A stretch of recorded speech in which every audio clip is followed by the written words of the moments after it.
The trial chambers, added in the 1.21 update and is the most advanced structure we've seen in Minecraft so far.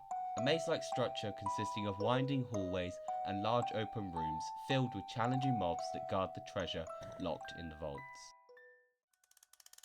In this video, I'm going to show you how to navigate the trial chambers, survive the various trials, and get your hands on the treasures that await you. So without further ado, let's dive into everything you need to know about the dangerous and tricky trial chambers.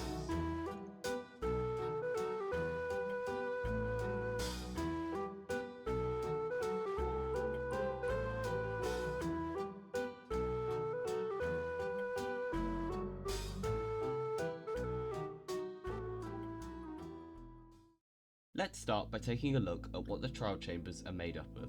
There are 4 main categories of rooms in a trial chamber: hallways, corridors, intersections, and the chambers themselves. An entrance room and atrium will also generate. Trial spawners can be found in both the corridors and the chambers. Trial spawners spawn different mobs in waves and will give the player a reward of food, a potion, or a trial key once all mobs from a spawner have been defeated. There are 3 categories of mobs that can spawn from trial spawners: melee, small melee, and ranged.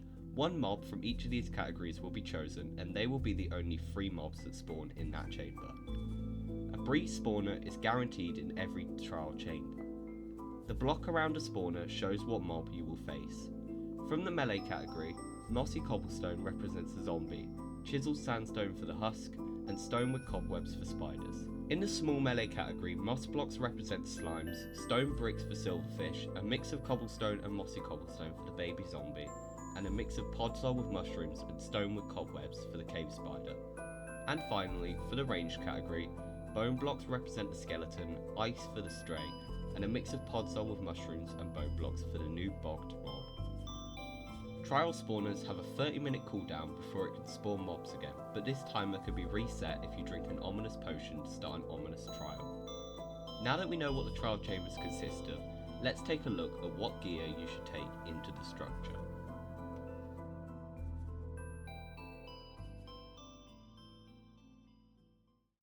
The trial chambers contain a lot of mobs, and in some situations it can get pretty crowded, so you're going to need a good set of armour and tools to give you the best possible chance of survival. I recommend going into the chambers with a full set of iron armour, and at least a diamond chestplate and sword. If you want to be even safer, a full set of diamond armour will give you even more protection. A bow is useful for keeping mobs back so you don't get too crowded, and you only need about a stack of arrows, as you can pick up a bunch from the barrels and pots found around the structure. You should bring at least 2 stacks of blocks and a tool to mine them, like cobblestone and a pickaxe, to make traversing the structure easier and so you can reach the ominous vaults. As for food, you should bring ones that refill the most hunger points and give you high saturation, like cooked meat or golden carrots, so you don't have to eat them as often to regen health. A shield is also essential to help block any hits from mobs, especially from the ranged mobs and ones that are harder to hit like baby zombies. If you're in the endgame, you should definitely bring some shulker boxes. You get a lot of different items from the trial chambers and your inventory gets full pretty quickly. If you're earlier in the game, bring some chests to place in the entrance room that you can revisit to drop off loot when your inventory gets full. Now that you're geared up and ready to tackle the trial chambers, let's take a look at some tips and tricks that you can use to survive and obtain the best loot.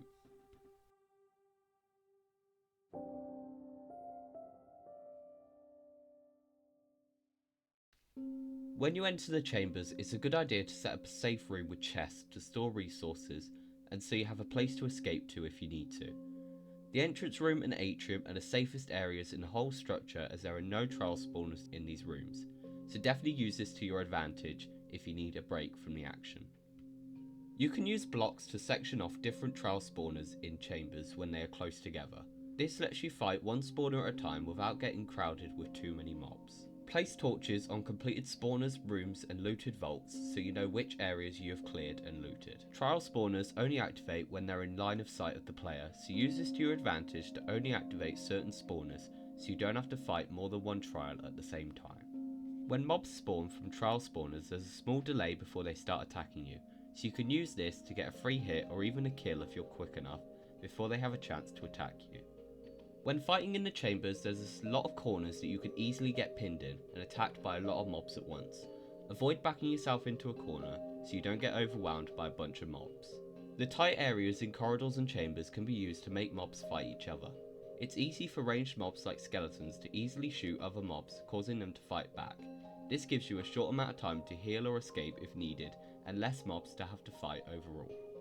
Use the shield often to safely close the gap between you and attacking mobs. This is really useful against skeletons as it's easier to fight them at close range.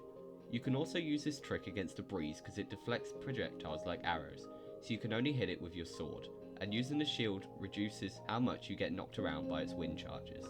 Only loot vaults once all trial spawners in a chamber have been cleared. This makes it easier to look at the items you've gotten, sort out your inventory, and put items into shulker boxes if you have them. When getting loot from vault blocks, a lot of people think you can time putting the trial key in to control the item that comes out of the cycle of items in the vault. This isn't fully true because the vault skips to the next item in the cycle before spitting out the items no matter when you put the trial key in. So with that, you should now know everything you need to take on a trial chamber.